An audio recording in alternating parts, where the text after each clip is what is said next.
Berbondong-bondong, semua negara sedang merencanakan atau merumuskan paket kebijakan ekonomi, baik itu fiskal ataupun moneter, dan ini adalah koordinasi antara pemerintah dengan bank sentral. Tentunya Anda masih ingat dengan apa yang sempat saya sampaikan, jika terjadi paket stimulus, baik itu koordinasi dari pemerintah ataupun bank sentral, maka ini akan menjadi penguat terutama untuk safe haven, dan itu akan menjadi dampak yang cukup positif. Lalu kenapa areal gold justru mengalami penurunan bahkan hingga 1641? Tentunya di mana ada kenaikan, di situ selalu akan terjadi koreksi, apalagi dalam 3 atau bahkan 4 bulan terakhir terhitung sejak bulan November, gold sama sekali tidak mengalami penurunan yang terlampau dalam atau relatif tidak menunjukkan gejala perubahan tren. Dan itu yang tampak terjadi dalam beberapa kesempatan terakhir. 28 Februari terjadi koreksi yang sangat dalam hingga 1562, lalu kemudian recover kembali dan ditutupi hingga menyentuh area 1700. Tentunya jika kita asumsikan 1560 sebagai titik awal sebelum dia menyentuh 1700, maka ada areal 50% yang kemungkinan akan dilewati sebagai areal koreksi. Dan itu yang terjadi di malam tadi, 1640, bahkan yang sempat saya sampaikan 1645, 1646 itu adalah areal support psikologis yang berfungsi sebagai areal buy on dip kita. Dan tentunya areal 1680 akan menjadi kunci utama dari kelanjutan rally selanjutnya. Well, secara fundamental sebetulnya ini masih cukup krusial karena faktor kekhawatiran terhadap virus corona masih berdampak cukup dalam, dan ini mulai mewabah secara internasional. Global pandemic sudah mulai mengkhawatirkan. Italia sudah mencapai ribuan kasus, lalu kemudian juga disusul dengan Spain atau Spanyol, kemudian Prancis, dan kabar terbaru adalah Parlemen Inggris yang menurut kabar ternyata ada beberapa anggota parlemen yang harus dilarikan ke rumah sakit terkait virus corona tersebut. So, dampak semakin besar, dampak semakin nyata, tentunya aktivitas ekonomi juga semakin terganggu. Well, risiko aset kembali tertekan, rasanya ini menjadi kesempatan kita untuk memanfaatkan peluang di safe haven gold. Kita lihat technical view untuk kali ini, saya menemukan pola yang dicurigai sebagai right shoulder dari apa yang kita nantikan inverted head and shoulder tahap kedua. Mungkin saja sudah muncul, dan kita nantikan apakah dia sanggup untuk berada di atas area 1670 kembali. Kita lihat technical view untuk kali ini 11 Maret 2020, Irfan untuk Agrodana.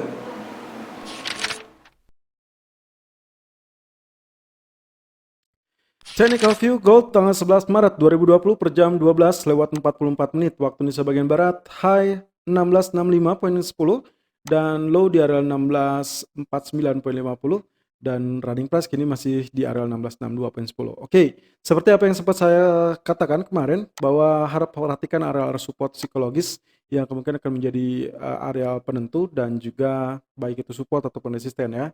Saya sempat menandakan juga kembali area resisten sebagai area sell atau sell area, lalu kemudian area support sebagai area buy area.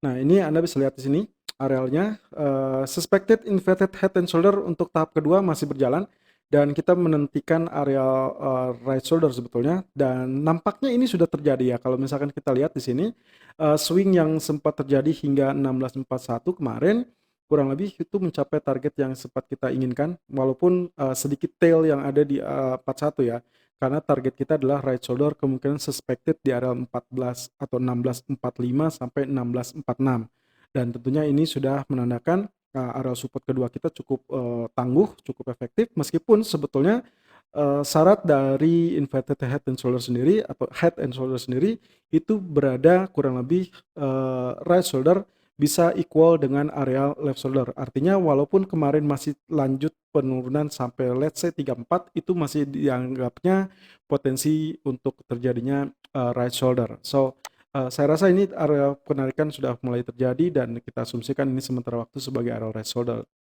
Sampai akhirnya tentunya penentunya adalah nembus area neckline. Dan neckline-nya ingat bahwa kali ini sudah agak meninggi karena area neckline berikutnya adalah ini. Jadi ini adalah ujungnya yang kita perhitungkan. Jadi kurang lebih area neckline-nya adalah ini. So, kita akan lihat dalam beberapa waktu ke depan ini berhasil apa tidak. Artinya, lagi-lagi areal 1680 akan menjadi penentu untuk areal kelanjutan rally. Lalu kemudian sempat di daily chart pun kita lihat arealnya di sini yang harus diwaspadai adalah area 38.2%, itu adalah 1634. Jadi sebetulnya kalau kita kategorikan dalam kategori normal, ini masih dalam tahapan-tahapan uptrend. Jadi selama ini belum ditembus, apalagi sampai area 100%, let's say seperti itu, masih belum disebut dengan perubahan tren. Nah, kemudian faktor fundamental yang sempat tadi di menit-menit awal saya uraikan bahwa kemungkinan potensi berlomba-lombanya bank sentral untuk melakukan kebijakan moneter ataupun fiskal itu akan menjadi faktor pendongkrak yang cukup positif untuk gold tentunya. Saya rasa dalam pekan ini akan menjadi penentu untuk pekan depan. Terutama untuk gold, saya rasa 1640 sampai 1665 ataupun 1670 let's say seperti itu masih area-area wide range atau swingnya yang cukup besar. Ini yang harus Anda antisipasi dengan risk management ataupun dengan strategi tentunya yang sangat layak. Nah, kemudian untuk medium term-nya sendiri, saya masih menganggap bahwa kemungkinan potensi di pekan depan akan lebih seru dan akan lebih volatile, dan kali ini kemungkinan potensi tersebut akan dimanfaatkan dengan sangat baik oleh para investor. So, untuk Anda yang medium term, 1640 adalah pilihan pertama untuk Anda melakukan buy sejak sekarang. Karena saya rasa dalam beberapa hari ke depan kita akan mendapatkan sesuatu yang besar dan big boom untuk safe haven gold.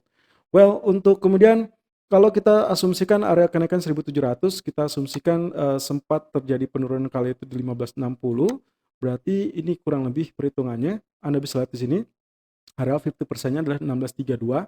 Jadi yang tadi sempat saya sampaikan bahwa penurunan walaupun sampai 1634 pun itu masih saya anggap wajar sebagai area koreksi. Karena ini adalah area Fibonacci retracement yang beberapa kali sempat saya gunakan untuk menunjukkan potensi-potensi koreksi, lalu terjadinya lanjutan dari tren.